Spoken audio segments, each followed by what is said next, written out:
So இந்த original ஆப்ஜெக்ட்டுக்குள்ள இந்த லிஸ்ட்டுக்குள்ள இருக்கக்கூடிய லிஸ்ட் எல்லாம் சேர்த்து இருக்கு இதில். இப்போ ஷாலோ காப்பி நடக்கும்போது என்ன ஆகுதுன்னா இந்த ஒரிஜினலோட இந்த ரெஃபரன்சஸ் வந்து இது கூட இங்கே லிங்க் ஆகி தான் இருக்கு.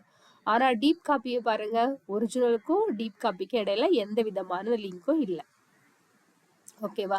அதனால நம்ம வந்து இந்த டீப்ல இருக்கக்கூடியதுல என்ன சேஞ்சஸ் பண்ணாலும் it will not affect original object. So இதை வச்சும் நீங்க கூட கொஞ்சம் அண்டர்ஸ்டாண்ட் பண்ணிக்கலாம். இதோட கம்பேரிசன் அப்படின்னு பார்க்கும்போது ஷாலோ காப்பி வந்து மெமரி வைஸாலாம் நம்ம பார்க்கும்போது லெஸ் மெமரி தான். ஏன்னா அதோட ரெஃபரன்சஸ் வந்து சேமாக தானே இருக்கு, என்னோட ஃபாஸ்டாகவும் இருக்கும். ஆனால் அதை வந்து நம்ம ரொம்ப கான்ஃபிடென்ட்டாக யூஸ் பண்ண முடியாது.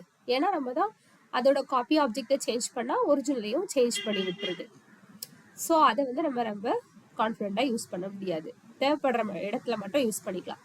பட் டீப் காப்பி அப்படின்னு பார்க்கும்போது இது ஸ்லோவராக தான் இருக்கும், மோர் மெமரி எடுக்கும். பிகாஸ் தனித்தனி ஆப்ஜெக்ட் வந்து அதோட ரெஃபரன்சஸ் வந்து கிரியேட் ஆகுதுனால.